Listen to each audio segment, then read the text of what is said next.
Witam.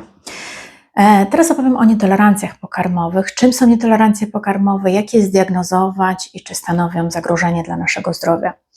Otóż nietolerancja pokarmowa występuje w organizmie, jeśli organizm nie radzi sobie z trawieniem danego produktu, danego składnika, co doprowadza do szeregu stanów zapalnych w naszym organizmie i obciąża nasz organizm. Różnica pomiędzy nietolerancją pokarmową a alergią jest bardzo duża. Jeśli mamy alergię, reakcja naszego organizmu jest natychmiastowa.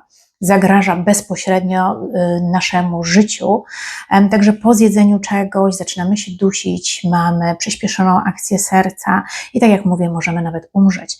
Natomiast z nietolerancją pokarmową jest o tyle trudniej, że reakcja organizmu jest opóźniona, jest utajona, może występować po kilku godzinach, po kilku dniach lub na drugi dzień i ciężej jest taką nietolerancję pokarmową samemu zdiagnozować, bo przez resztę dnia mogliśmy jeść już więcej rzeczy i nie wiemy dokładnie, który składnik nam zaszkodził. Typowymi objawami nietolerancji pokarmowych są wzdęcia, są duże ilości gazów, jest twardość tego brzucha, są biegunki, są zaparcia, problem ze schudnięciem, bo często jeśli jemy coś, powoduje to stany zapalne na jelitach, zmniejsza to nam metabolizm, obciąża wątrobę, no i nie ma efektu chudnięcia.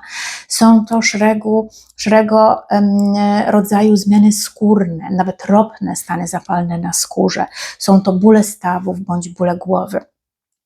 Jeśli nie wyeliminujemy tych stanów zapalnych, będą one przez dłuższy okres, może to powodować również choroby autoimmunologiczne w naszym organizmie, jak Hashimoto, jak astma, bielactwo, jak atopowe zapalenie skóry, jak reumatoidalne zapalenie stawów, czy IBS, IBD.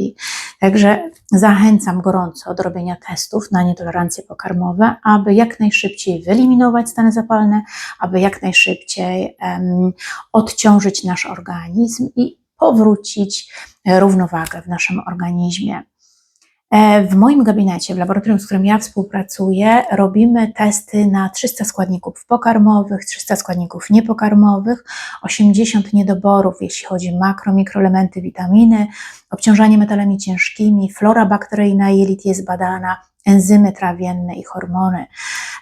Także gorąco zachęcam do zrobienia szczegółowych badań na nietolerancję pokarmową i wtedy wiemy, jaki dokładnie składnik wyeliminować. Wiemy, czy jest to laktoza, czy jest to białko mleka, aby nie wyeliminować wszystkiego, aby dieta, którą będziemy później prowadzić, była jak najprostsza i żeby nie pozbawiać organizmu szeregu składników odżywczych, które są niezbędne. Bardzo często jest również, jeśli mamy nietolerancję na jakiś składnik niepokarmowy.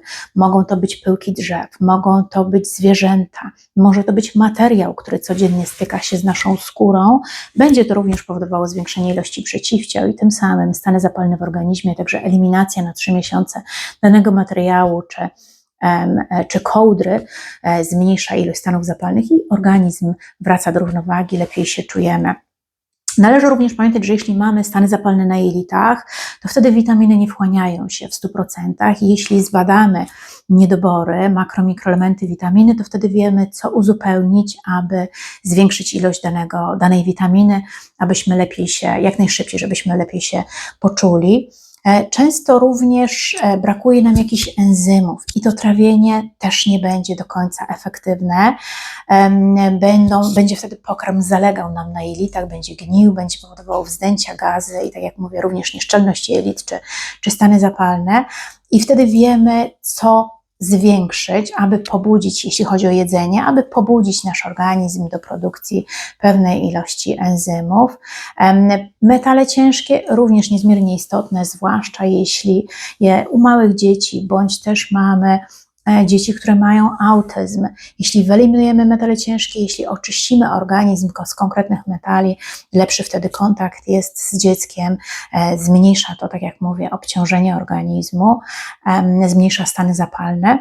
No i tak samo flora bakteryjna jelit. Jeśli wiemy, którego szczepu brakuje w organizmie, wiemy, który konkretnie probiotyk kupić, aby nie kupować 10 czy 15, wiemy, który probiotyk, która bakteria nie chciała zagnieździć się w naszych jelitach i wtedy usprawiamy całą perystaltykę jelit. Także gorąco zachęcam do robienia testów. Pamiętajmy, że nie musicie przyjeżdżać do mnie bezpośrednio do gabinetu, aby takie testy wykonać. Oczywiście możemy zrobić testy z krwi, ale możemy również zrobić testy z włosa, które ja uważam, że po częstokroć są bardziej miarodajne niż testy z krwi, z tego względu, że jak przychodzą do mnie matki z małymi dziećmi, matka od razu wie, że dziecko źle czuje się po mleku, nie może mleka pić i nie dawała przez kilka dni tego mleka i wtedy we krwi nam nic nie wychodzi. Natomiast jeśli robimy badanie z włosa, we włosie jako depozyt, zostaje wszystko, nie da się nic ukryć i wtedy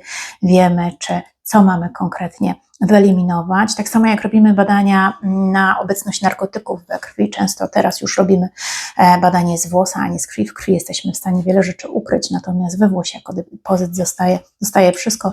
Także mam bardzo dużo osób ze Stanów, z Europy. Wystarczy wysłać mi kilka włosów, skontaktować się ze mną mailowo, bądź zadzwonić do mnie na WhatsAppa i wtedy takie testy wykonuję u siebie. Omawiamy później testy, konsultację telefoniczną, aby wiedzieli Państwo, jakie zmiany wprowadzić w diecie, aby, tak jak mówię, aby wyeliminować stany zapalne i żeby przywrócić równowagę organizmu, abyśmy poczuli się jak najlepiej, jak najszybciej.